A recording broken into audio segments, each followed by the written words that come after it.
Off we go on a Sunday, folks. It is game day in Baltimore. It is the 14th of September, and welcome inside the channel for week 2. It's Ravens, it's Browns, and a whole lot of chatter has taken place this week leading up to this home opener for the Ravens. It's the 30th anniversary of this franchise's inception, and as a result, we've got a lot to discuss. Inactives have just come out within the last couple minutes. Jaire Alexander, a healthy scratch, as is Keaton Mitchell. I'll give you my analysis and thoughts on that. And then within the hour, Shedeur Sanders news drops. What? On game day? Yes. The Ravens were planning to draft Shedeur Sanders in the 5th round with the 141st overall selection in April's draft. And you know who turned down the Ravens organization? Shedeur and Shedeur Sanders camp. We'll get into all that and more from Adam Schefter, including Joe Flacco's return to Baltimore. The Super Bowl MVP makes his way back to M&T Bank Stadium, where he spent a whole lot of years having a whole lot of success in Maryland. Welcome in. Glad you guys can be with me. This one's brought to you by all of my sponsors. That's ProfitX, that's MyBookie, that's Preston Automotive Group, and a number of others. I'm so glad to be back with you guys on game day. I will be in Baltimore next week for Ravens Lions. It's Monday Night Football, and let's be very clear about this game and this week 2 AFC North divisional opener between these two teams. I'm old enough to remember a year ago, right around now, when these same Ravens, reeling off of the AFC Championship heartbreak and reeling off of really a toe, right? A cleat was the difference in that rematch of the AFC Championship game, and a loss in week 1 to the Kansas City Chiefs. They allowed that to be a hangover, right? And leak into week 2, if you will. And this same exact home opener went down as a loss to a much less talented, right, inferior opponent in the Las Vegas Raiders. As a result, that had major implications for seeding, for overall home field advantage, and everything else that forced them to scratch, claw, and battle throughout the majority of that season to still rip off 12 wins, to still win the AFC North, to still win a home playoff game, but then go on the road to a place like wintry Buffalo in the month of January, a lot earlier than they would have had to had they come out of the gates flying. We'll see if they look at that same exact type of hole in the eye a few hours from now. But quite frankly, you cannot afford to go 0-2 for the second consecutive season for a number of reasons that I just ripped off. Let's begin here with the inactives before we talk about the onslaught of news elsewhere as of this morning. Your Ravens inactives just put forth by the team a short while ago. Jaire Alexander leads this list, guys. He was brought in, as we know, in free agency. He is somebody that has been injury-plagued and unavailable in recent seasons for the Green Bay Packers, which probably led to a disagreement and the inability to find peace, if you will, or find a happy medium on what he was requesting when it comes to a restructured contract. As a result, the Packers and him part ways. He was not in that immediate wave of free agency, suggesting that teams had concerns about his medical. The Ravens were like, you know what? The latter half of free agency is here. We still have a need at corner, right? CB2, if you will. We have depth in here. We have rookies. We have a young player in TJ Tampa. But let's go ahead and bring in one of Lamar's closest friends, a former teammate of his, and somebody that, when healthy, is an all-pro caliber player. And so far, we've seen some of the risk that was attached to that. Was there any monetary risk attached to the decision and the acquisition? No, it's team friendly. It's just 1 year. It's no problem. And you want to give him an opportunity and give him some grace, given that he is far, less than a year removed from that PCL injury that required surgery. He had his knee drained at the beginning of training camp just over a month ago. And so Jaire Alexander, after a less than stellar week 1 performance, is a healthy scratch. And if you've been reading the tea leaves and following along with the press conferences this week, they've essentially said, right, coaches have said, we got to get this guy right. And Jaire was certainly a victim to, I shouldn't call him a victim per se, but he was a topic of conversation this week with players, media, and fans, of course, calling out that lackluster performance in what was his Ravens debut. So no Jaire Alexander today. He is a healthy scratch, as is Keaton Mitchell for the second consecutive week. That's essentially a message from the coaching staff that they feel like Rasheen Ali, whether it be in a pinch or in an emergency case at RB3, or from a special teams perspective, or from a primary kickoff return perspective, gives them more than what they feel like they have in Keaton Mitchell right now. I'm not going to overly analyze this. We did that last week when it was a big surprise. It's not a big surprise at this point. You can disagree with it, but it's not a surprise. Therefore, let's continue the conversation. Pat Ricard continues to deal with his calf. He has been inactive and injured and hasn't practiced for weeks now. Hopefully, they'll start to see signs of his recovery timetable like we've seen with Isaiah Likely running on side fields. Jeff Zrebeck's noted that. Other beat reporters within the beat community have noted that. So perhaps Isaiah ramping up for a primetime return, a month removed, just over a month removed from that foot fracture and the procedure that followed it. He is inactive today, of course. Carson Vincent, the rookie, is inactive, as is David Ajabo. And this is your inactive list, meaning Ruben Lowry, undrafted rookie, has a chance to make his NFL debut today. And TJ Tampa perhaps could be getting a pretty good opportunity. The second-year corner out of Iowa State. Maybe, just maybe, they'll call on him with no Jaire Alexander out there today for the Ravens. As for the Cleveland Browns, Shedeur Sanders is their emergency third quarterback, so he is technically inactive. A running back, Raheem Sanders, is inactive. Mike Hall Jr. was ruled out on Friday at defensive tackle. Zach Zinter, he is a guard. He's inactive. And Jack Conklin, very talented tackle for them and a veteran, is inactive. So Quinshon Judkins set to make his NFL debut, the rookie running back. He's dealt with some legal issues off the field in recent weeks, recent months, but he is set to make his NFL debut today for the Cleveland Browns. So that is what's going on from an overall availability standpoint. Let me know what you think. The guest lines are open. So good to be with you guys on game day, and happy game week to everybody. Happy home opener, I should say, in the Baltimore area. Always a fun one. It's the 30th anniversary celebration of the franchise's inception. It's Joe Flacco's, of course, return to Baltimore for the first time. They've played each other in the Meadowlands a couple years ago, but Joe's never been back to Baltimore, at least not to play in a game. You've got Todd Heap, Dennis Pitta, Ray Lewis, Torrey Smith, a bunch of former Ravens legends, former Ravens greats, and of course, former Joe Flacco teammates that are all in the house for this one. It should be a hell of a celebration. But listen to what we learned earlier, and I'll get back to the game content and the pregame stuff and getting into Ravens-Browns nitty-gritty in just a minute. But Adam Schefter broke some news, ESPN insider, on Countdown earlier this morning regarding Shedeur Sanders. Now, Shedeur was drafted by Cleveland in the 5th round. It was obviously a saga. It became a thing all throughout draft weekend. When would Shedeur hear his name called? It became a national story, a massive freaking story. A lot of teams passed on him. Cleveland brought in a second quarterback. He was their second quarterback in this year's draft class. Of course, Dylan Gabriel drafted before him. Well, how do the Ravens tie into all of this? Adam Schefter tells you exactly how. All said, a consensus had been reached. The Baltimore Ravens, were planning to select Shedeur Sanders in the 5th round with the 141st overall selection.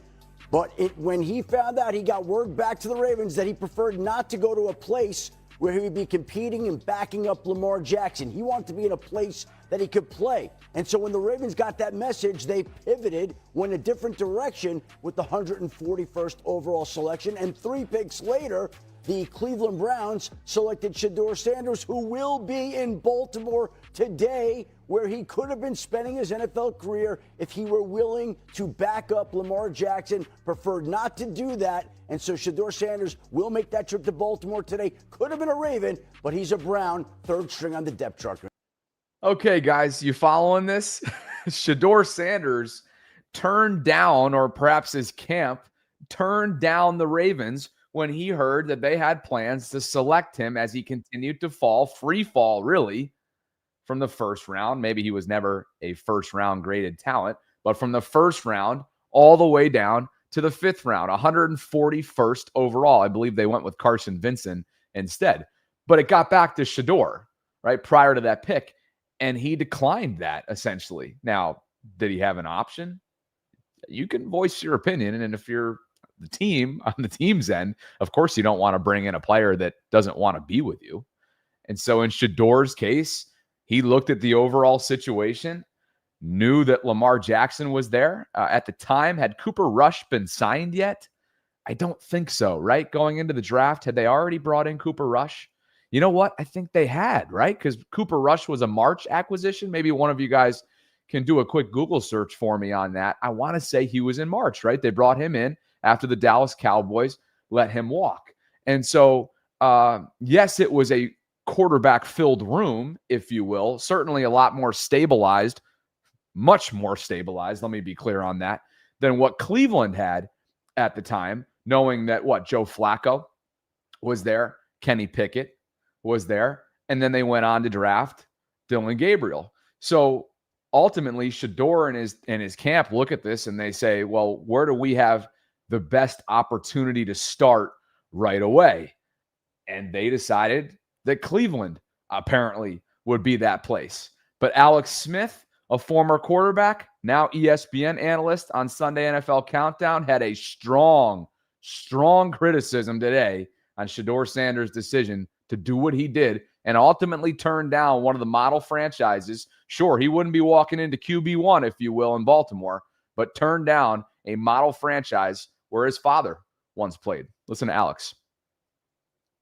Like, if this is true, I think this is crazy, right? At this point, you're in the fifth round. I understand you had higher hopes, but you've dropped to the fifth round, and you're thinking about being a starting quarterback the next year. I think this is incredibly short-sighted. Like, if you're in this situation, you want to go to an organization that is going to develop you, right? Here you have the Baltimore Ravens, the model of stability in the NFL. This regime's been together for how many decades now? And actually has a track record to develop quarterbacks. Joe Flacco, Lamar, right? Instead, you choose the Cleveland Browns because you think you have a chance to start the next year. And mind you, the Cleveland Browns, who are on the opposite end of the spectrum when it comes to stability, right? This is the same organization that walked away from Baker Mayfield as the number one pick in the draft. What's he gone on to do? Oh, he's only led the NFL in touchdown passes since joining the Bucs, right? How many starting quarterbacks? There's been 700 starting quarterbacks in the last 20 years for the Cleveland Browns. Like, this makes zero sense. You want to go to a good organization where you can develop and reach your potential.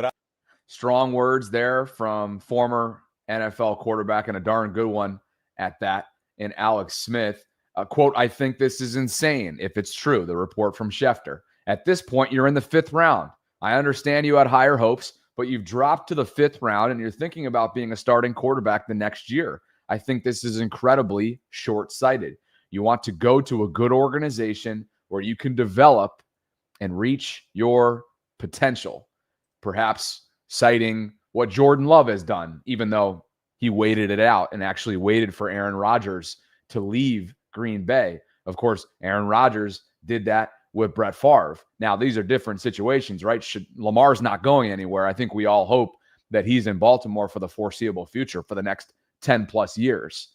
But if he really had looked himself in the mirror and said, wow, these last couple days have not gone the way that I thought they would have, and I got to eat some humble pie here and ultimately choose an organization that wants me, right? In Baltimore's case. Now, Cleveland wanted him too, but we know, and Alex just eloquently reminded us all, it's been a quarterback nightmare, right? It's quarterback purgatory historically in Cleveland. Okay. How many starting quarterbacks have they had over the last decade? It's a scary number. And so if you keep that in mind and you're looking at this in the long game, perhaps you go to a place like Baltimore for a few years. You learn under Lamar Jackson. You develop under T. Martin and John Harbaugh and Todd Monken and the entire offensive staff and framework that's in place. And maybe you get an opportunity like Sam Darnold got last year, for example. And so I do agree with Alex. I think this is short-sighted. And I think this is perhaps bad advice that he's gotten and been given from folks within his camp that decided to, essentially it's almost an over-evaluation or a delusional look at oneself. The draft told you how you look to them, right, to these NFL franchises by slipping to the 5th round. And so, again, I get it from a competitive standpoint. You want to have a certain view of yourself. Everybody should when you're in the National Football League. And in Shedeur's case, he decided to bet on himself and go to Cleveland, where he's now the 3rd-string quarterback. And if you've followed this closely, the way that we have throughout this process, and even catching up with Zach Jackson, for example, just a couple days ago, from the Cleveland perspective, he writes for the Browns for The Athletic. And he said it is abundantly clear, and nothing's changing, that according to Cleveland's evaluation, which matches up with the rest of the league's evaluation, it goes Joe Flacco, it goes Dylan Gabriel, and Shedeur Sanders. Kenny Pickett no longer with the organization. They released him because of some of his injuries that he was dealing with throughout the summer. So again, this is really neither here nor there, being that it's game day and we've got content related to Ravens-Browns to talk about, but it's generating some headlines this morning. Those are my thoughts on it. I'm sure the guest line are rolling on this as well. So why don't we open it up now that it's game day? I'm appreciative of you guys being here. It is the 14th of September, and let me just set up the guest lines this way. There's been a lot of chatter in Browns country, okay? A lot of chatter, and if you've been living under a rock, allow me to just get you caught up to speed on what some of this chatter has consisted of, and one business-like approach taken, and one perhaps desperate approach taken. Listen to this. Not hard. Derek, did you get a chance to see Grant Delpit? He said that you're not hard to tackle, and do you have a reaction to that? Yeah, I mean, I saw that. I saw his coach had a tweet, a quote, and, he had a quote. We'll see on Sunday. Jerry, Baltimore secondary, a lot of notable names back there. Just what are the challenges that group presents to you guys as receiving? No challenges. I mean, guys say whatever they're going to say. I really don't care. That's the thing with, bulletin board material that I never understood is, was I not going to play hard before he said that? So it's I'm going to play the same way I was going to play. If you need bulletin board material to go play how you need to play, then that's a problem on you. So, I guess he's trying to get himself right for the game, and, we're doing the same thing. So, we'll see on Sunday, but we're excited to go out there. Shoe boy, plenty of it to go around, guys. And you heard where it all got started, right? Grant Delpit is a safety for the Cleveland Browns. Mary Kay Cabot, other reporters asked him, how hard is it to bring down Derrick Henry? And without hesitation, he said, not hard.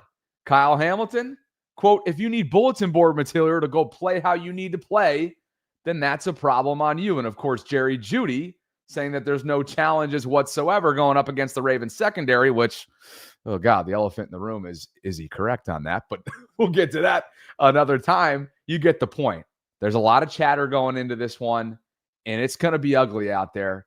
The Ravens have to put this shit off to the side, put the blinders on, and understand that they lost the game in the trenches in week 8 of last year. Can we agree on that? The trenches were lost by the Ravens. And this defensive front, led by Myles Garrett, is a problem.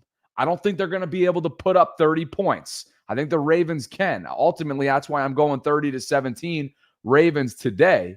But ultimately, this is a team that if you allow them to hang in it and allow their defense to destruct early, it's going to get interesting. Listen to Myles Garrett, though, in response to some of this chatter. That's about tackling Derrick Henry not being difficult or challenging. We got to go out there and prove it. Talk is cheap. I mean, he's a hell of a player. He's a Hall of Fame talent. But, got to go out there and have our guys back. So, we're going to support him the best way we can, and that's by, slowing him down and stopping the run game and nullifying, their best talents as best as we can. Perhaps English for, hey, Grant, hey, teammates, can you shut the hell up? Like, we don't need to give them any more bulletin board material. We remembered what happened in the regular season finale last year. Granted, Bailey Zappi and Dorian Thompson-Robinson were the Browns starters, and they were well out of postseason contention. But this is a team that can come in there and beat you up and run you out immediately. But as we saw in that Week 8 performance, let's be clear. This is also a team that can destruct and game wreck you defensively. And that is something that Myles Garrett is more than capable of. They see the disrespect. They are 11.5-point underdogs coming into this game against the Ravens. For you whatsoever that the Browns are 11.5-point underdogs in this game and nobody's kind of giving you guys any kind of a chance?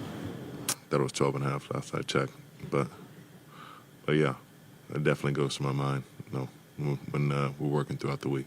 I thought it was 12.5 last time I checked. Yeah, he's very well aware of what's going on with the spread, and I know my guests are as well. Will and Danks, let's get in that order. You guys popped on. The guest lines are open, gentlemen. If you got and ladies out there as well, if you'd like to call in, there is a link that's a pinned comment right now in my live chat, and let's get ready for kickoff. Starting with my guy, Will, joining us from freshman year semester, baby. A few weeks in now. One, how you doing? But more importantly, two, how you feeling? And what jersey are we rocking today on this home opener? So I am back home until literally right after the game. I'm driving back. So I'm in my room. I got all the Lamar stuff. I even got Teddy Bridgewater right there, Louisville legend.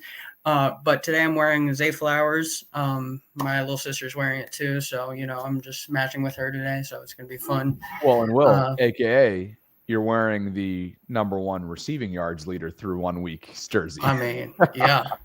You just got to show that off, just show off to Jamar Chase, Jerry Jeudy. You want to talk that talk, you got a leading receiver over here. So phenomenal start for Zay, obviously. And I expect that to continue for him. Let's see if Rashad Bateman can get going a little bit. Slow night for him, of course, in Buffalo. I will mention that I just saw a tweet off to my left here on the timeline from Jeff Zaribek, and then I'll let you continue your comments here, that Tyler Loop. Oh, by the way, can I shout out Steve Loop, Mr. Loop, Tyler's father, who is not only a friend of the program, but has recently joined the Bobby Baltimore Discord server. I did not expect that. He has been hanging out in the live chat. He's been hanging out in the Discord community, which is yet another, it's kind of a shameless plug, right? It's a great opportunity to get involved with the Discord community, guys. If you haven't already done so, you can visit the show notes and join that group for free. It's almost 1,000 members, and apparently Steve Loop is the newest member. But the reason why I bring up his son Tyler is that Jeff Zaribek said that he just converted from 65 yards out during his pregame warm-up. So that's how about it, with plenty of room to spare, by the way, but continue. Well, one, let's hope that the Ravens offense don't get in that position, for one, which no disrespect to Loop or like that. He's a great kicker so far. For a lot of thoughts. One, Shedeur Sanders. The Shedeur Sanders, I was like, when I first saw the news, I was like, I kind of see why we were looking at that, because of how our quarterback room was Lamar, Cooper Rush, and then Devin Leary, which Devin Leary, it wasn't really the best, obviously. So I see why we were going to draft Shedeur, and then, of course, that happened. So I wouldn't mind it, but things happen. That's all right. And then we signed back Tyler Huntley. Problem though, Will, sorry to cut you off. I didn't you're good. In my commentary on it. And then this will be the last thing we talk about, obviously related to Shedeur, because everybody's ready for the game and whatnot. But oh yeah, can you imagine the media shitstorm that it would have been? That's a distraction. I'm sorry, it is. I mean, look at what Cleveland had to deal with from a media perspective, which takes away from, one, other players' spotlights, leads to unnecessary amounts of coverage. It's just a distraction when it doesn't need to be. And so, quite honestly, look, I wish the best for Shedeur. My hope is that he does get an opportunity at some point this season. Now, that will have been to Joe Flacco's detriment, and something will have happened with him, right, with health or performance. So I hate to say that for Joe, but they need to see what they have in the kid, right? Like they need to see what they have in Dylan Gabriel, and they need to see what they have. Joe Flacco's not their future, and he's 40 years old. It's nothing against Joe. It's just a business. It's just life. It's longevity, and so they need to see what they have in both of these quarterbacks. And my wish is that for both of them, they end up in good spots, good opportunities. But the Ravens didn't need that hanging over their head this summer. Let's be clear.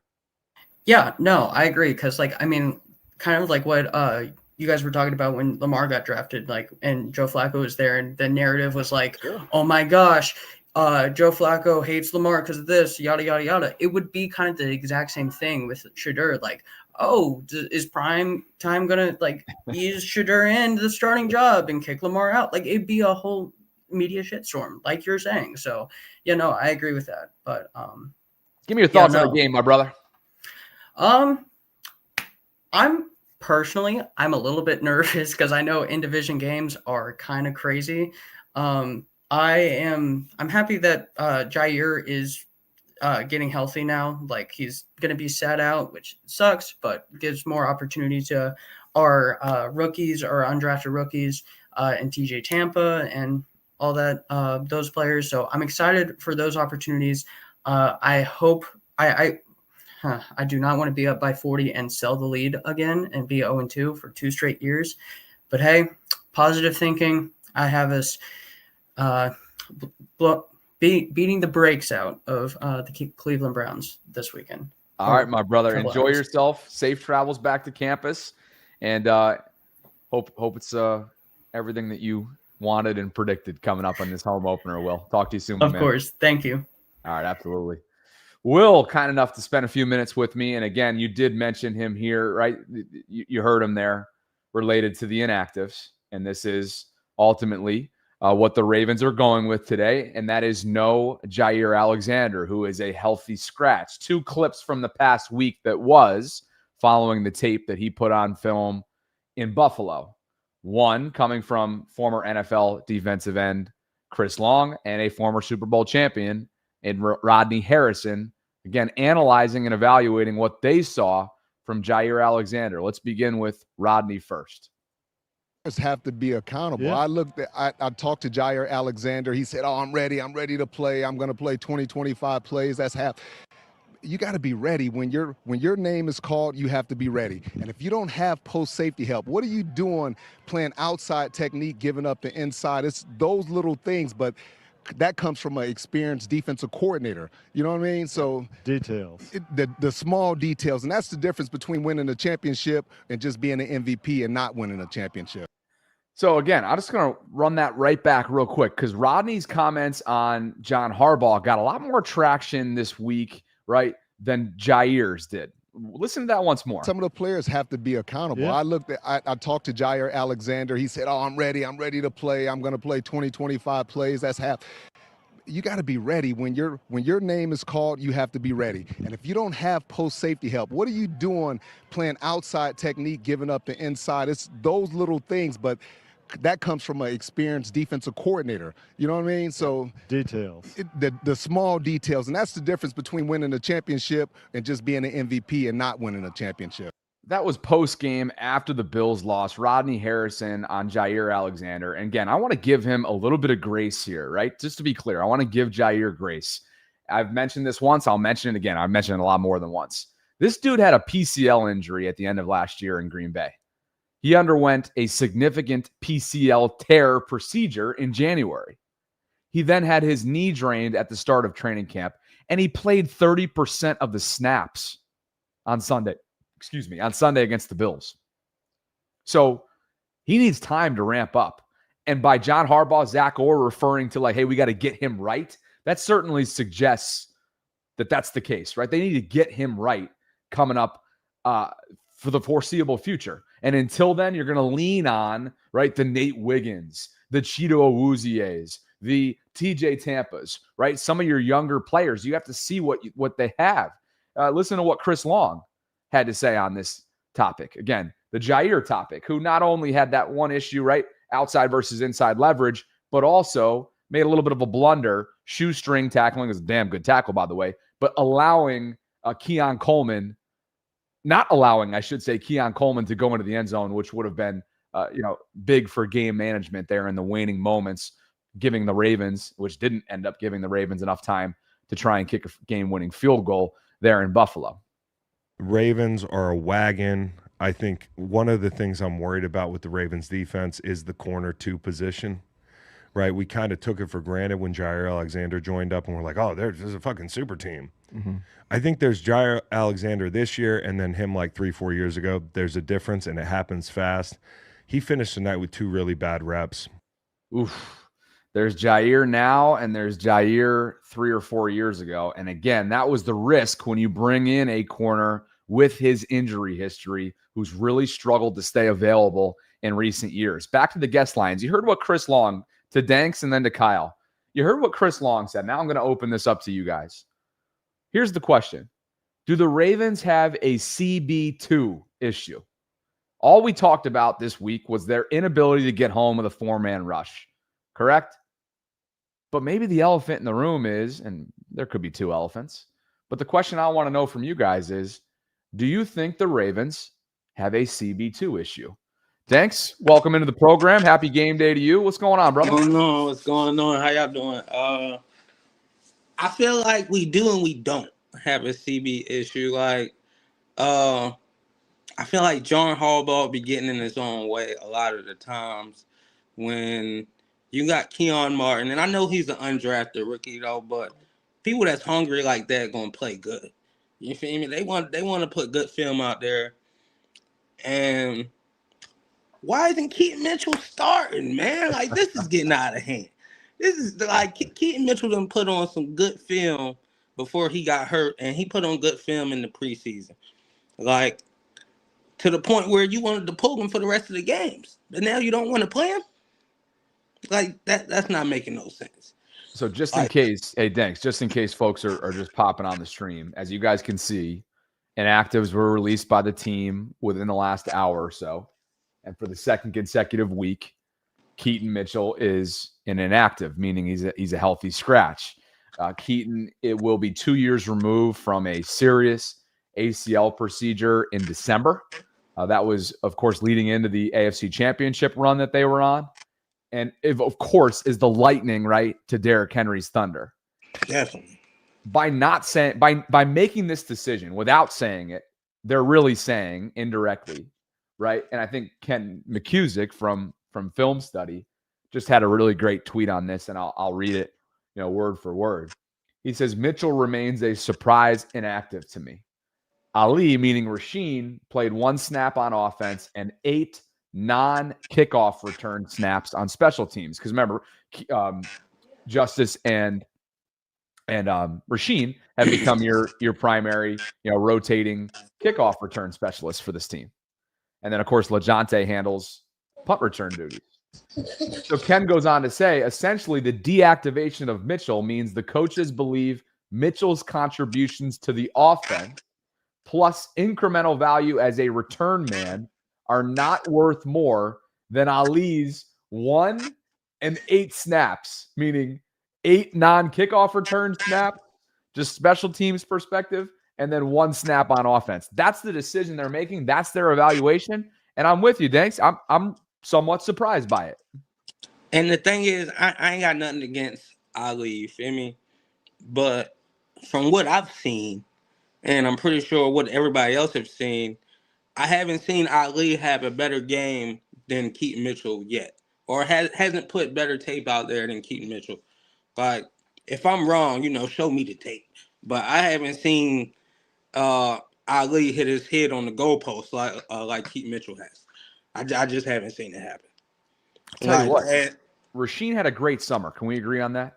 Yes, yeah, he had a really good summer. Yeah. But he didn't have a good enough summer to get pulled out of the rest of the preseason games. I hear you. I do hear you. Look, different body types, right? Rasheen's a little bit more thicker, if you will, than Keaton. Perhaps a little bit more. No, look, I was going to say, like, the only thing I can knock Keaton for when I'm trying to understand this decision. It's the pass block. Yes, is the blitz pickup, right? It's like But if Rasheen's only getting one offensive snap, it's like I don't really understand that. How can that be a part of the equation? So, look, we've seen what this guy's put on tape over the years. In Keaton's case, he is a lightning frickin' strike, and he registered, as he told Sarah and I on our draft coverage when he was inside the vault, that it's going to be a movie this year. And I quote, "It's going to be a movie." He went on to tell in other interviews that he clocked over 20 miles an hour for the first time since the pre-ACL. So, as I try to understand this, the only thing I can chalk this up to, Danks, is what Todd Monken said a few months back in one of his media availabilities over the summer. And that was, it's going to be tough. He just straight up said, it is going to be tough to get Keaton touches. And that's a product of having just a ridiculously potent, deep offense. And I know it sucks, right? But there are bigger. What else I think? But Danks, there are bigger problems on this team right now than Keaton Mitchell being inactive. For sure. And the number is 77. You feel? Number 77, boy, like he get turned around like a blender, man. He too big to be doing that. And then on the fumble from Derrick Henry, why you got Falele pulling that far? You feel me? He need to focus on Oliver. Like Falele has not shown the ability to move to the other side and stick a block. Well, here's the good news for you. I don't know what he got on John, and I don't know what John got on Steve Bisciotti, because the way he's been coaching himself out of victories is unacceptable. It's just unacceptable. And thanks for the call, my brother. Appreciate you. No problem. Thank you, man. Enjoy the game. Yep. Thanks for the call. Guest lines are open, guys, as you've probably seen by now. Inactives are out. A reporter sharing that Joe Flacco and John Harbaugh sharing a hug at midfield. And that, of course, brings me to something that we haven't even discussed yet. It's the return of the Super Bowl MVP. It's not the first time that he's played the Ravens, right? It was up at Meadowlands against the Jets a couple years ago. But he talked about, for the record, his departure from Baltimore in 2018 in the days that led up to his homecoming. Did you leave the Ravens on good terms? I think so. We all know kind of the story there. And yeah, like I have nothing but love for the people in that facility and the people in that city. I mean, for sure. It's one of those things like, in the NFL, there's a business side of it, and things happen. I'm fortunate to be where I am today and be in this position, but I have nothing for love for that city and for that organization. I mean, I was a small school guy that they took a little bit of a chance on early on in the draft, and I have so many good memories with those people and that city and that stadium. So a very special place. Is it special for you to go back there and get the ball? Listen, it's been a while now, so you kind of just. I think I'm very capable of just seeing it as another division game, but it will be cool to go back in that stadium. I haven't had a chance to do it since I've played there. I really love playing there. It's an awesome place to play. It's an awesome venue. It's an awesome atmosphere. They do a great job.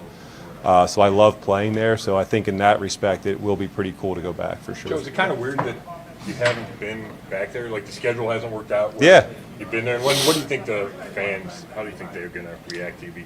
Yeah, who knows? I mean, listen, I love the fans there. And I think, I think they have, good memories of me playing football there. So, I don't think anybody's going to be crazy bad. But at the same time, they're rooting for their Ravens. So that's what you can expect. Joe Flacco makes his return to Baltimore, 40 years old, won the quarterback starting job in Cleveland this summer, beating out, of course, the likes of Kenny Pickett, Shedeur Sanders, Dylan Gabriel, Deshaun Watson somewhere waiting in the wings. I don't know if he's even cleared yet medically. Who knows where the hell that situation is. But Joe Flacco, more on him in just a bit, how you guys are feeling. Kyle will come to you in just a second. But first, guys, this episode is brought to you by my friends at ProfitX. And it's America's #1 sports prediction market.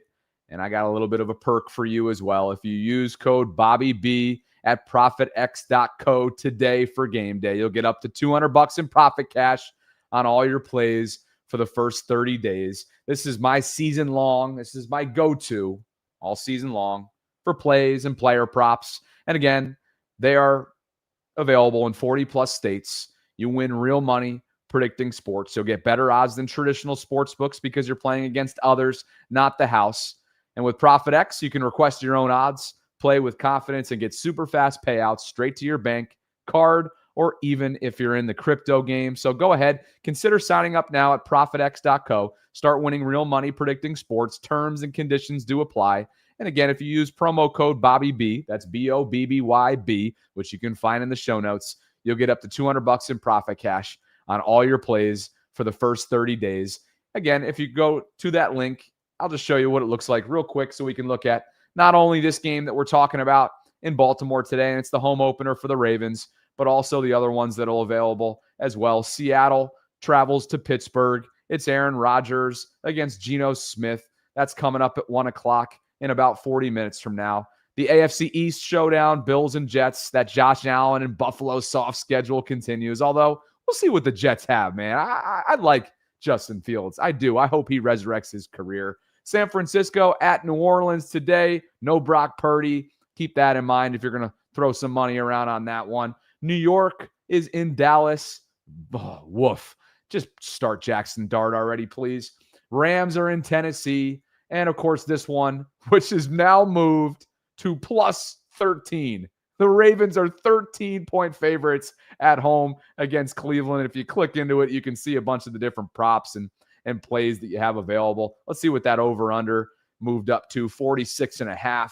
And again, you can go to touchdown scores, Derrick Henry to score, Lamar to score, Jerry Jeudy, who's coming off a Pro Bowl caliber season for them at wide receiver and gave the Ravens some work in that Week 8 game. So take a look, ProfitX.co. You guys know the drill. Thanks to my brand sponsor for the opportunity to partner up this year. And let's go to the guest lines and talk more about Joe Flacco's return to Baltimore. They are open. It's a pinned comment right now in the live chat if you'd like to call in and share a thought. Kyle, thanks for waiting, my brother. What's going on, dude?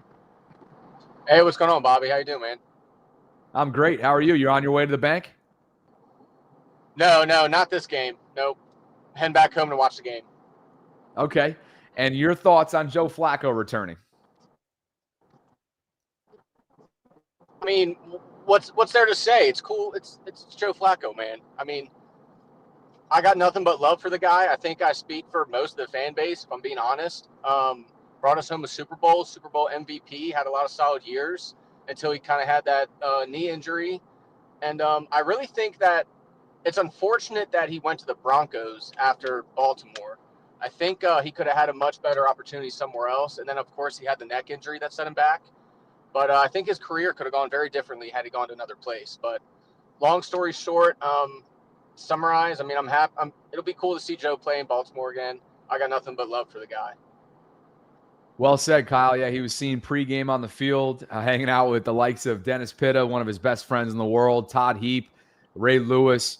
God, there's a bunch of folks that are in town. Torrey Smith, he's already greeted John Harbaugh. So that is that. It's Flacco returning to Baltimore. And as he said earlier this week, he expects things to just pick right back up where they left off with his one-time competitor. We all remember Lamar being drafted in 2018, what that summer was like, what the first half of that season was like. When Joe went down with an injury, the door was open. Lamar shut it. And then from there, he's just taken this league by storm. Kyle, I'll go back to you in just a second. Here is Joe Flacco talking about his relationship with Lamar. And did you ever expect Lamar Jackson's star to rise like it has at this point? Well, I mean, it's such a tough question to answer about anybody. But I think he was able to show pretty early on what he was capable of. I mean, he came in the year I was there and won football games, and then right away the next year got off to an awesome start. So I think he very quickly was able to show who he is, and that's a testament to the work he's put in and just the type of athlete he is. People talk a lot about you mentioned athleticism, and that's the stuff that people notice because it's the standout skill. But how much has he grown as a passer and a processor of defense? Well, I think he's a good football player. So So he sees the field in a certain way. And I think when you're able to do that, then you're able to get better at things and become who you want to be in all facets of the game. I think that's the important thing. He's out there playing football, and the way he sees the field is probably unique to himself, and that's why he's able to do all those things. How much of a relationship do you still have with Lamar? Like, do you guys stay in touch at all? Or? We don't stay in touch, but I mean, we saw each other a couple years ago. I mean, we were very, I think we put a smile on each other's faces, and I enjoyed being with him, and I'm kind of like that with pretty much everybody I've played with. It's not like that I keep directly in touch with them, but when we see each other, it'll be like right back to 2018. So. Right back in 2018, and Kyle, it feels like a lifetime ago that these two were in the same quarterback room, and yet here is 40-year-old Joe Flacco attempting to spoil not only the Ravens' home opener, but the 30th anniversary celebration. Cleveland media has made a big stink out of this. There's been a lot of chatter on the Ravens' decision to pick, yes, their home opener, of course. It's pretty obvious when you look at it objectively. Where are you at with some of the noise and junk that's being talked throughout the days leading up to this one? Blah, blah, blah, blah, blah. That's all I'm hearing. I mean, can I say something, though? Joe looks good. Joe looks freaking good, man. I know it. I hope I age like that guy. He looks good considering all the hits he's taken over the last 15, 18 years. But he's aging like fine wine, man. He's got a thick head of hair. He looks clean. He looks good. And you know what he's always been really good at? Either tap dancing around certain things or just not throwing anything out into the media that's going to be a headline going into a game like this. But elsewhere, it's been anything but. Look at this Cleveland perspective right here. Ken Carman for 92.3 The Fan. I've had him on the show before. I happen to think he's a good dude. But it's personal to a lot of these Browns media members who were around for that decision that Art Modell made in the 90s to bring his Cleveland Browns elsewhere, to leave the state of Ohio. Ken says, quote, I think it's very personal from the organization of the Ravens as a giant FU to Browns fans. Others have referred to it as a classless decision made by the Ravens. Chris Canty gets up. He calls a spade a spade. He says, I love it. Tap dance on the entire city of Cleveland. We took your team and did it better. Where are you at, Kyle? And you think it means anything to anybody once kickoff comes around? It doesn't mean anything if we win. If we lose, then it's going to be bad. It's going to be bad. If we win, I think this just goes away, gets pushed to the side, it's gone. If we lose, it's going to be Cleveland came into Baltimore. Baltimore dissed them with this whole anniversary and what franchise anniversary, 30 years and whatnot. And Cleveland came in and said, here, take this and shove it up your you-know-what. So if we win, I don't think it's anything. It gets pushed to the side, never really happened. If we lose, it's bad news bears for Baltimore, no doubt. Thanks for the call, Kyle. Safe travels, brother, and I'll catch up with you soon. Thanks, Bobby. Later, man. Absolutely. Guest lines are open, guys. If you'd like to call in, you can click on the link that's included right now in my show notes as a pinned comment. I shouldn't say in the show notes, but it's actually right now as a pinned comment in the YouTube live chat. And for those of you in the Twitter space, consider coming on over where I am right now in the YouTube space. A lot more interactive experience. And speaking of interactive experiences, I'd like to think that's what I have going on in the Discord community these days. And look who's hanging out. I'll go big screen for this just so you guys can see it. Take a look at who's hanging out on game day. High flock with a salute emoji. Quick check-in. Go Ravens.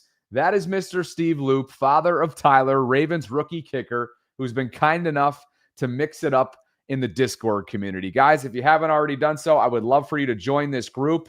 It is free. It is a 24/7 hub for conversations surrounding Baltimore sports, and we talk much more than just Ravens football in here. It is free. I just clicked the link that right now can access Discord for any of you out there that I just dropped into the live chat. When you do join, like Garbage Cat just did and DJ Axel, you get official welcomes. We've got over 900 members. We talk general stuff. We talk Bobby After Dark, which is typically stuff related to my dating life or what I'm doing on a Friday night. Like I told everybody, I said, any guesses to what I'm doing right now? 9:42 on Friday night. everybody's like, what are you doing? And then Romy just comes in and says, what do you mean, what?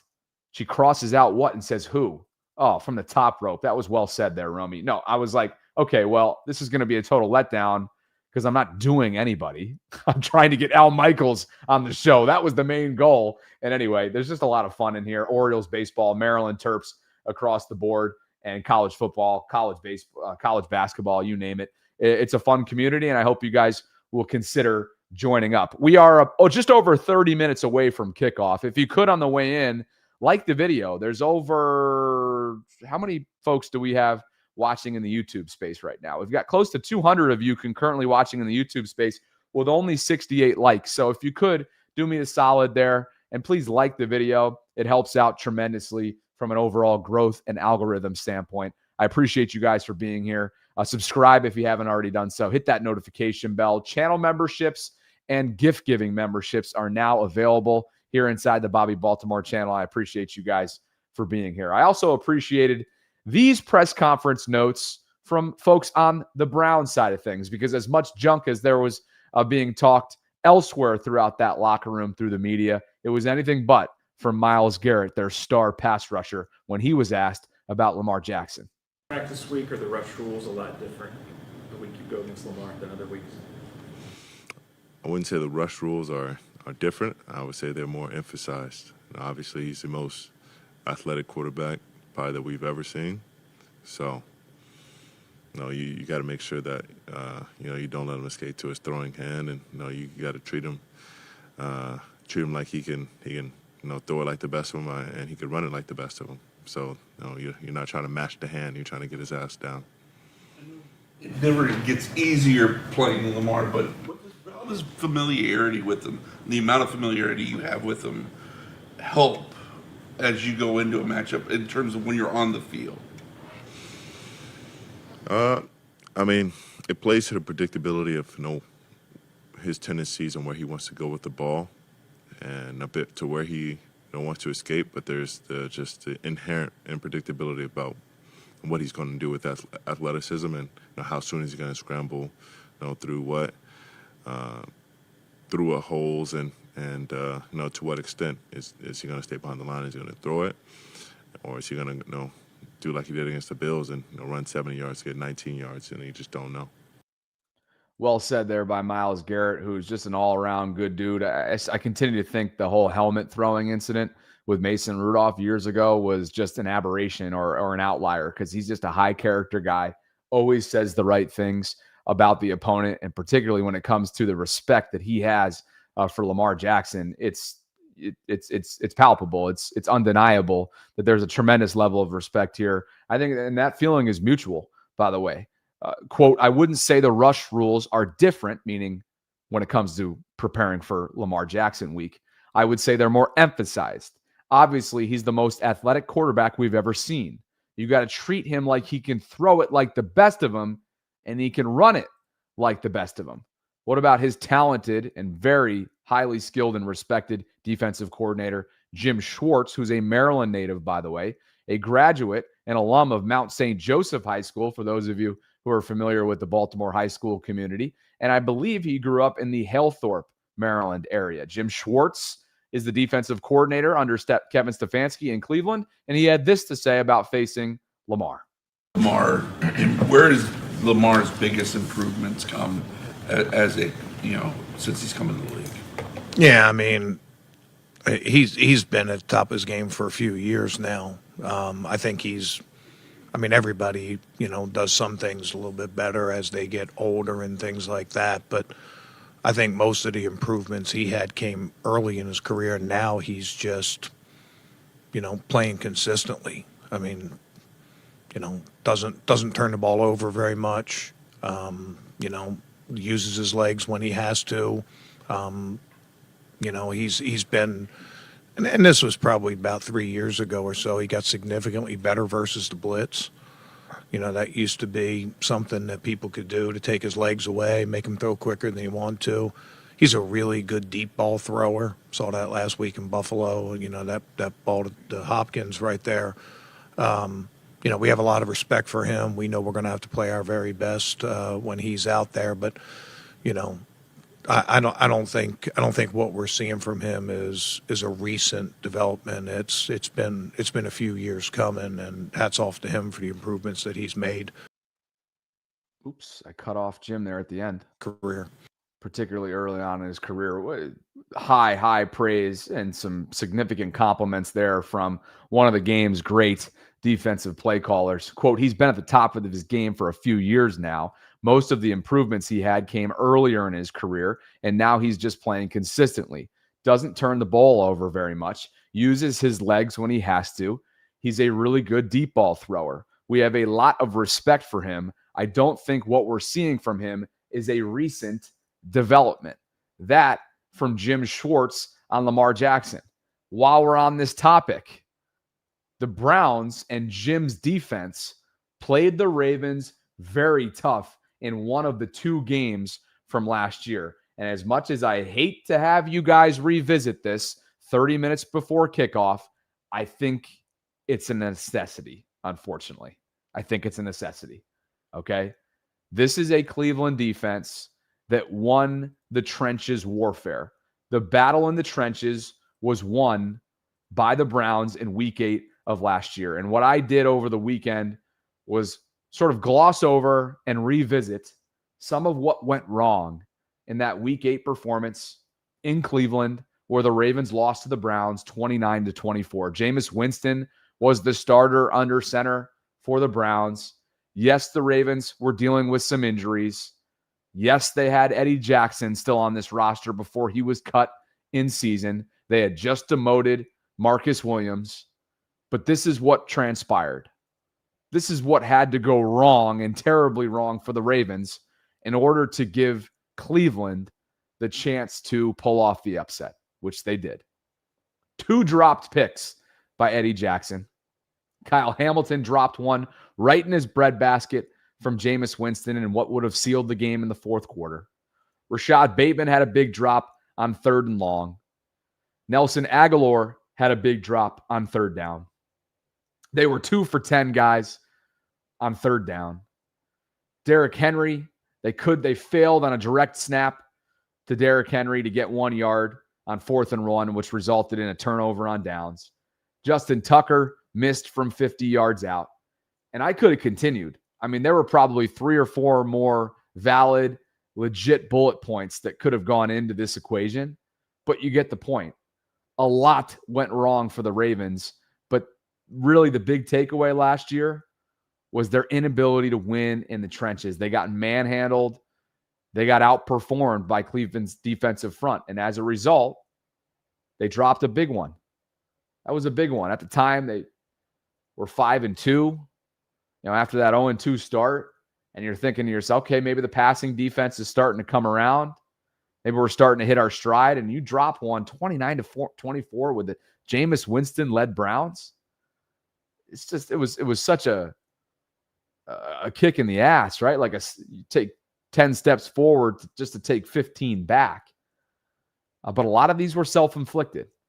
And as many self-inflicted errors as they had in week 8 of last year, they got outmanned. Again, the trenches. Watch the trenches early. If Cleveland starts to win one-on-ones and Myles Garrett's game-wrecking, right, and they're sealing up rush lanes on Derrick Henry, this game's going to be close, and it's going to get interesting. Could the Ravens still pull away late because of their high-powered offensive attack? One of the most potent, if not the most potent in the entire league? Sure. But don't let the Browns hang around, because Joe Flacco absolutely is capable still at 40 years old, even though he's immobile for the most part, still capable of slinging it, still capable of managing this game. And that'll be something to watch. Kyle Hamilton's thoughts this week, I thought, coming off a game where, again, defensively, in a lot of ways, I don't want to say they gave up, but they were gassed. Just straight up gassed in that fourth quarter, surrendered 28 points to Josh Allen and the Bills in the second half, and really had no answers. Very little pressure. Didn't seem as if they were fully all in that fourth quarter from a physicality standpoint against the Bills, allowing Buffalo to pull off what was an epic collapse by the Ravens. Kyle Hamilton, I should probably do this in chronological order first, just in case you missed it. But Marlon Humphrey got the week started, questioning maturity levels of the Ravens defense. And there were a lot of stories that came from this and a lot of buzz, a lot of noise aimed at not only John Harbaugh this week, but this Ravens defense and Zach Orr, their second-year play caller. I think everyone wants to make a play. I think that's the biggest thing. I want to make a play. I want to make a play. I want to make a play. You have to look at it and I just go off how I look at it. I'm more of a negative than a positive guy. I'm thinking, I don't want to lose this game, so I'm going to do my job so it's not my fault. And I think that's the biggest thing.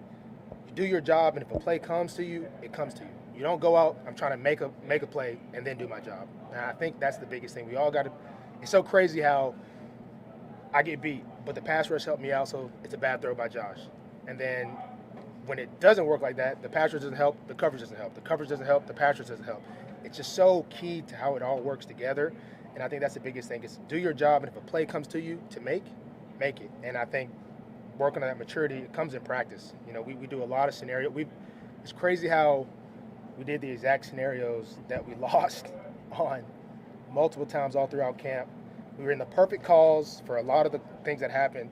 We did not execute the calls properly. And that's why the loss hurt so bad. It was because we knew exactly what they were going to do in a couple different situations, and all 11 guys couldn't get together. And so that maturity, we're still working on it, and we're looking to build on that maturity Sunday. I think what Zio said, honestly, I loved Harbs and Zio, similar messages but different in a way. Zio made it very clear, we're not going to be repeat offenders. It's not going to be a situation where somebody's been doing something wrong and nothing gets said, or we think this, that, and the third.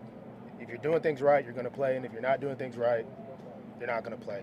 I'm hoping I'm one of the guys that's going to do things right, and I hope whoever else is with that, but we're not going to get into a situation similar to last year where we kind of mask over this and try to do this and protect this guy, protect that guy. The guys that do it right are going to play, the guys that aren't. And it's really just that simple. I think we're just too talented of a team to continue to have those collapses kind of that we have. And I'm not saying this last game, I felt it was more of a true group defensively effort, but the guys that are doing it right are going to play. And that was kind of the message, and I think everybody can respect that going forward. So I'm sure you guys caught this by now, right? But those were sort of the words that reverberated, so to speak, if you will, through the walls of one winning drive, through the media outlets this week. And Marlon Humphrey did not mince words, right? He is the longest tenured defensive player for the Ravens and felt like this needed to be nipped in the bud or at least addressed after 1 week of football. He's old enough to remember, I'm sure, and still has some scar tissue from what took place with his passing defense overall as a unit through 10 weeks last year. But he said, quote, "It's so crazy how I'll get beat, but the pass rush has helped me out, so it's a bad throw by Josh. Then when it doesn't work like that and the pass rush doesn't help, the coverage doesn't help. And when the coverage doesn't help, the pass rush doesn't help. It's just so key to how it all works together." And I think that's the biggest thing. Do your job. Also questioning the maturity level and relaying thoughts from John Harbaugh to what he told his defense this week. Kyle Hamilton on the maturity level comment from his teammate Marlon Humphrey. This. Maturity yesterday to describe the way that you guys handled the situation on Sunday. Do you think that's a fair critique? No, I don't think so. I mean, he has his own perspective, but I think it was a little bit of more so lackadaisical than immature. I think it's just the little stuff, like the way we're taking the field. We might have wanted the offense to drain the clock out with 8 minutes left, but not how the game flowed. We still got an opportunity to go out there and give them the ball back. Like I've said it this whole week, like they should not score 40 points and be trying to fight for the game at the end of the game. Like in the National Football League, your offense puts up 40 points, you should be winning the game handily. So props to them. They did a great job, and I think we did for the majority of the game. It's just we just got to close it out, and that's where I think we were a little lackadaisical in that.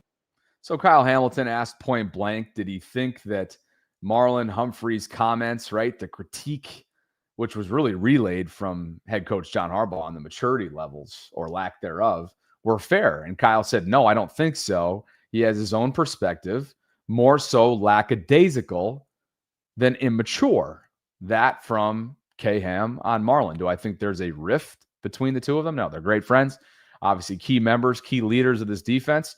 Highest paid safety in the game in Kyle's case, deservedly so.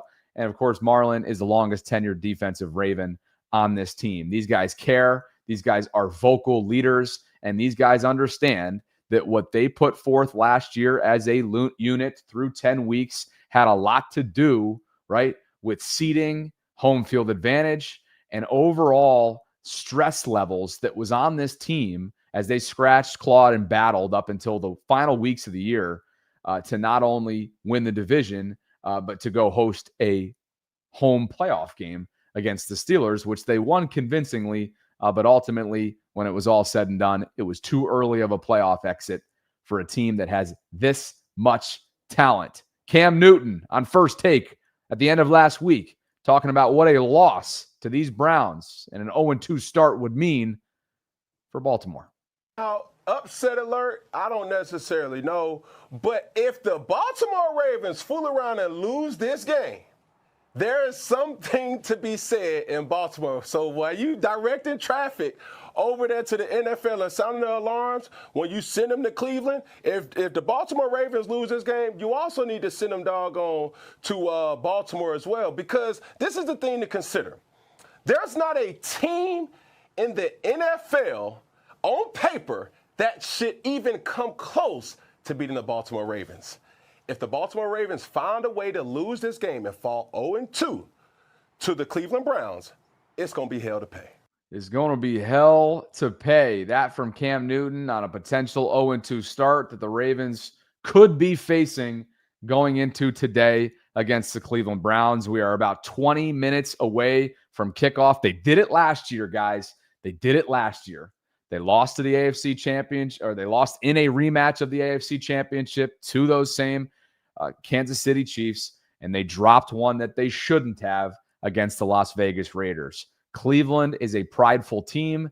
One team's desperate, though, based on the messaging that came out of their locker room this week. Another is businesslike, right? Cleveland came across to me as desperate. The Grant Delpits, the Jerry Judys, right? These are prideful guys. I get that. They get paid too, and they're highly, highly talented professionals over on that side. But one team, as Zach Jackson told Sarah and I on our game preview episode for this one team is a top 5 draft picking team.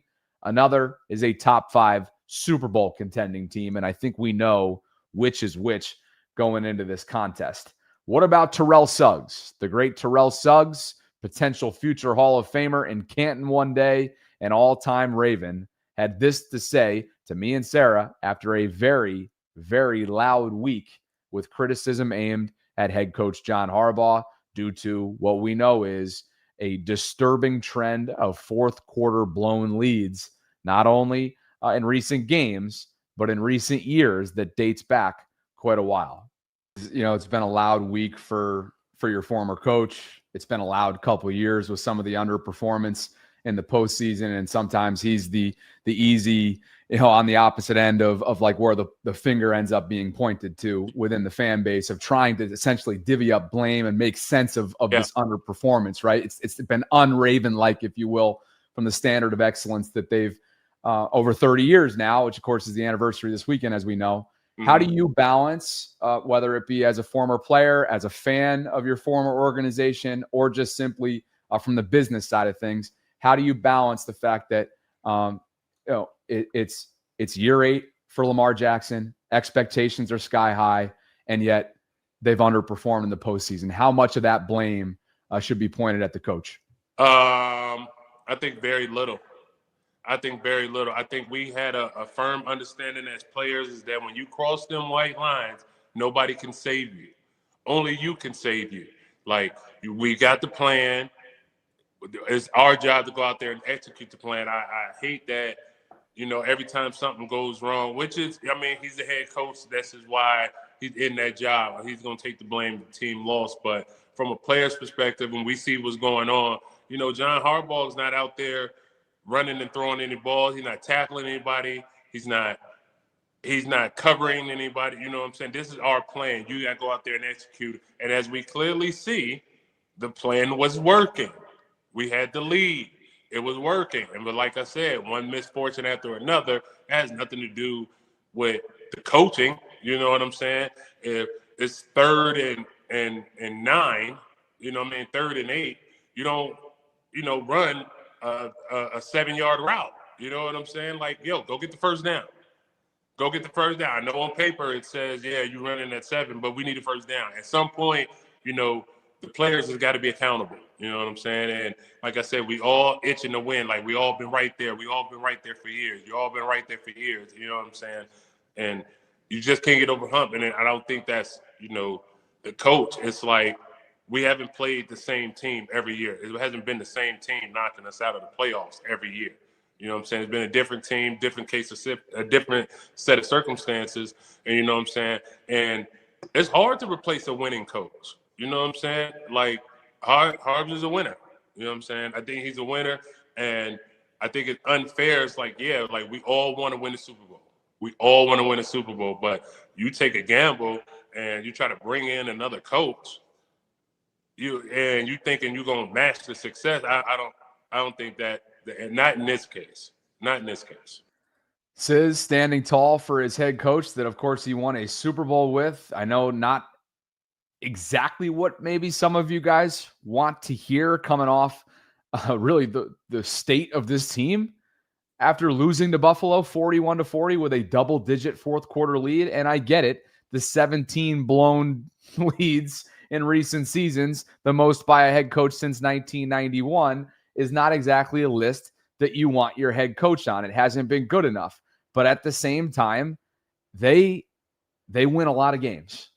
They win a lot of games. And as you see here is John Harbaugh's couple stats that he can wear on his chest right here pridefully. Rushing yards per game. This is put out by Ravens.com here versus a divisional opponent since 2008 that he took over as head coach after Brian Billick left. 137.1 yards per game. That's over 13,000 total against division opponents. Leads the way league-wide since 2008. You get the sense that it's going to start and end right there. Can you win in the trenches?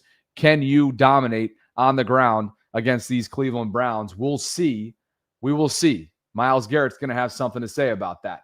In terms of points allowed per game versus division opponents since 2008, 18.9. Okay. In terms of points per game since 2008, the third least league wide behind the Patriots and the Steelers. Those two respective franchises, of course, have had a lot of success over that time span. So again, the spotlight is on John Harbaugh, as it should be. It's been loud. It will continue to be should they falter late in games. Ultimately, as you heard from Sizzle, once you cross the white lines, there's nothing that anybody can do, head coaches or elsewhere. And to a certain extent, we all know what happened in the AFC Championship game from a strategizing standpoint and abandoning the run. But I think you get Sizzle's point. Ultimately, this is about player execution, and it has not been good enough, both from a coaching preparation standpoint in recent years and also player execution, or in Sunday's case, the lack thereof in Buffalo. Joe Flacco and Dennis Pitta hanging out pregame. Ross Tucker tweeting this out. Take a look at the shirt that former Ravens tight end Dennis Pitta is wearing, a Joe Flacco elite t-shirt. They are best friends. They are tighter than ever. And Dennis, one of the many former Ravens legends to be at this game. There they are, Dennis and Joe, aging like fine wine, getting ahead of, again, Joe Flacco's return to Baltimore. His entire family is in attendance. The NFL just tweeting this out a short while ago, him greeting his family prior to this one. Look at all of his kids. Mrs. Flacco in attendance as well. What does he have? 5 kids now? I see at least 4 boys right there and a girl. What is it? 5 or 6 kids. There's a kiss for Mrs. Flacco and a little feel-good stuff for you guys before it gets ugly out there, I'm sure, for Joe and company. Number 15, beloved in Baltimore, a Super Bowl MVP. It'll be the second time he faced his former team and the first that he's faced them in Baltimore, a place that he spent many, many years, a decade, and a whole lot of success as well. And since the bank opened up in 1998, of course, this is due to today's celebration that I'm talking about, these statistics and the overall history of this Ravens franchise and everything that goes into today, the 30th anniversary since the inception of the Baltimore Ravens. Take a look at what they've done at home inside the bank, statistically speaking, over the years. 137.1 yards per game ranks first on the ground in rushing offense. They rank first in rushing defense, allowing just 92.2 yards per game. They rank first in third down defense at 34%. They rank first in red zone defense, 46.3%. First in total defense with 300.8 yards per game, and third in overall winning percentage. That's 702 to be exact, 153 and 65. They've been utterly dominant at home in recent years, really over historically, which spans 30 years. But I think we all get it, guys. It hasn't been good enough defensively, and it looked uncharacteristic. It looked unfamiliar in week one. At the same time, it looked all too familiar to what they put on film those first 10 weeks of last year. Mary Kay Cabot, who writes for the Cleveland Browns as a beat reporter, wrote that Jerry Jeudy just pulled off a double move before the game, giving the Ravens double middle fingers in pregame warmups. Pretty sure that's for their 30-year celebration for the Browns moving here. He got booed. So Jerry Jeudy has just flipped off double times two the Ravens. Unclear if that's the fan base, unclear if that's towards the Ravens organization themselves, but Jerry Jeudy just flipped off the Ravens. This was a minute ago from Mary Kay Cabot. So if you guys didn't feel like you had something to get fired up about prior to this one, there's been plenty of it, including Cleveland media talking a bunch of junk, I should say, getting in their feelings about this decision that the Ravens have made to celebrate their 30 years of existence. Watch this.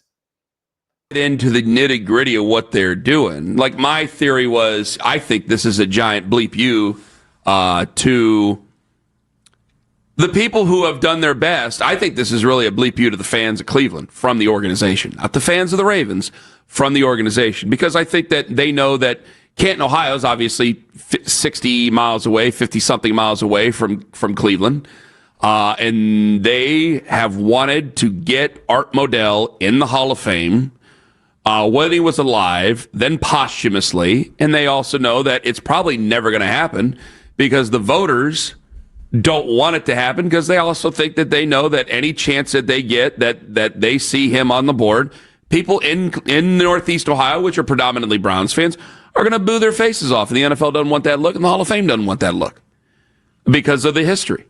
And rightfully so. So I think it's very, very, very personal from the organization of the Ravens to Browns fans as a giant FU to Browns fans. Yeah, so they're saying that this had been in the works well before the schedule came out. They even had noted to season ticket holders that week one, there's actual, I don't know, online, they posted the documents. They said it's going to be week one, regardless of who they play, and that was before the schedule. So people are saying the NFL is who you should go after here. Because if the NFL paired these teams up against each other, because we know what a logistical nightmare the schedule making is in the NFL, you've got to figure out all the dates and then worry about the teams coming back from overseas and all of that. Like, if that is true, that they were already telling season ticket holders like they were going to have this event regardless before the schedule come out, and then the schedule comes out and you see, boom, it's the Browns and the Ravens, should you direct your anger at the NFL? So you're telling me that the Ravens didn't know when the schedule was coming out? At all? The schedule may come out in May, okay? Yeah. I don't believe that they didn't have any idea. I don't believe it. I refuse to believe it.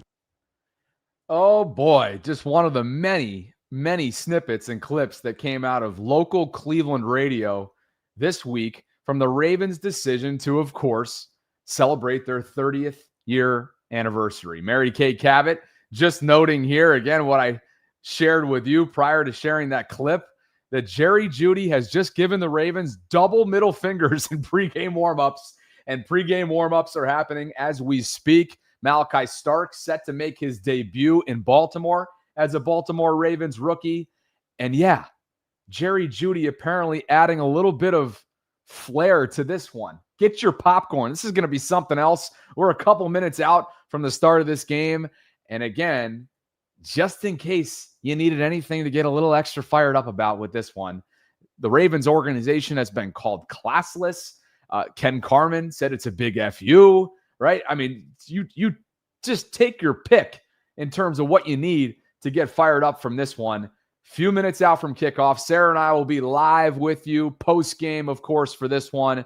And let me just quickly tell you about my other episode sponsor before I jump, and that is the folks at MyBookie. If you're waiting for Sunday to start betting, Sunday is here. You're missing half the fun and half the money. Okay, game lines, player props, and more. Everything you need before the pros even kick off. And so when Sunday rolls around, which it already has, you're already up. MyBookie's got it all under one roof. Win big on the NFL Super Contest and Survivor pools. And if you're new to MyBookie, use my code BobbyB. That is BOBBYB.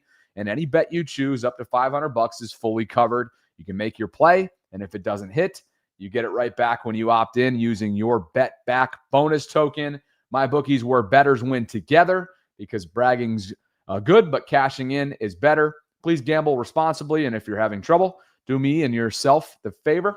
Pick up the phone right now and call 1-800-GAMBLER. That's 1-800-522-4700.